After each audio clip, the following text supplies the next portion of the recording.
Boxingego here. If you like this video, make sure you hit the like button and also subscribe to the channel and hit the bell icon on the top of your screen to get notified when the latest new content drops. 1. Golden Boy promoter Oscar De La Hoya says Canelo's next opponent will shock you. Stay tuned. What up, Fight World? It's your boy Ego, and I'm back with some more boxing. Make sure you smash the like button. Also subscribe to the channel for the latest and greatest in boxing. If you want to become part of the gang, notification gang, please hit the bell icon. Shout out to the super chats, channel donations, the Venmo donations, and the Patreon family. We working. Big up to the channel members.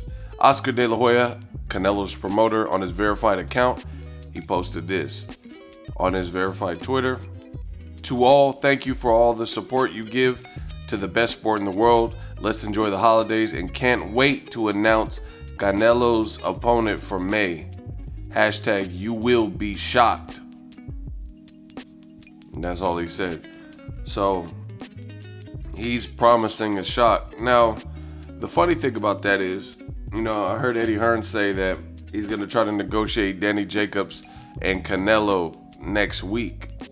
So, De La Hoya is making it sound like he already knows who Canelo is fighting, but sounds like negotiations, there's still some negotiations to be had, and if they knew Canelo's opponent for a fact, it seems like they would just release it instead of telling us we would be shocked.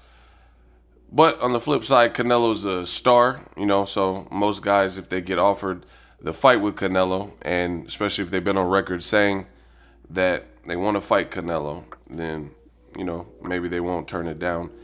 And that's why he's saying that, Canelo can kind of pick who he wants. And those guys will probably be jumping up for joy to get the opportunity, We'll see. We have to wait and see. Canelo versus Fielding was exactly what we all thought it would be, a one-sided massacre against an unknown, opponent from the UK. Now, I've heard Eric Gomez talk about possibly fighting Caleb Smith. It's not a bad fight. It's better than Rocky Fielding, of course, but, that's like if somebody, feeds you a dog turd and says, hey, I got this, I got some sardines or something, like that's going to be a step up from a dog turd, So Rocky Fielding would definitely be a bigger fight. I don't know if I got to get my coffee. I don't know if that analogy all the way connected with some of y'all. But I think Canelo should go to 160, where he has all those belts from Golovkin in that win. And, any champion at 160, I would be good with. Demetrius Andrade. Jamal Charlo has an interim belt, and he's going to be ruled by the WBC to fight Triple G, which I don't think Triple G wants that. So, by default, Charlo might become the mandatory. Then you have Daniel Jacobs, so Boo Boo Andre, Daniel Jacobs, Jamal Charlo, any of those guys would definitely suffice for me. And I think they're all good fights too, marketable fights.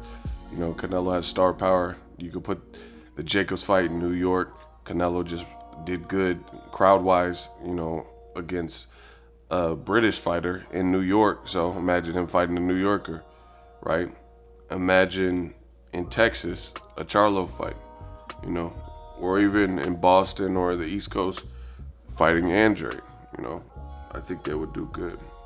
Let me know what you guys think. Who do you think the opponent will be? I just really hope it's not somebody like, the names that Golden Boy have previously put out. I heard David Lemieux's going up to 168, so that's a good thing. But then again, it's not, because Canelo says that he can fight from 160 to 168. So that doesn't mean David Lemieux, even though he said he's moving up, or his team said he's moving up, Canelo might try to fight him at a catch weight or some shit. And I really hope it's not a bunch of business like that.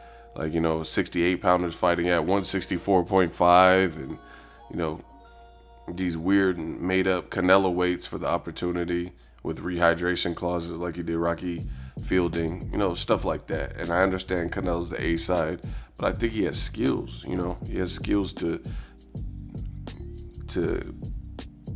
beat, and then, you know, it'll make sure his win is preserved in everybody's eyes, because he's had a lot of, you know, with the Canelo weight 155 business, he had a lot of catchweights, you know, in this previous division. We'll see how it plays out. I'll see if I'm shocked or if I'm surprised or happy or sad when they announce the opponent, you know. But he got $15 million fighting Rocky Fielding, so I'm gonna expect that DAZN's probably gonna want a big fight, a big Canelo fight, you know, instead of paying those types of checks against, you know, Rocky Fielding. Let me know what you guys think. Drop your thoughts in the comment section. Make sure you smash the like button. As always, hate, comment, and subscribe. Till next video is Ego signing off. So if you enjoyed this video and want more content like this on the channel, you can show your appreciation by going to the PayPal donate button or the YouTube support button, and you can donate any amount that you feel is equivalent to the value of this video. Much more to come. Thank you guys for your support. Boxingego, the future of boxing.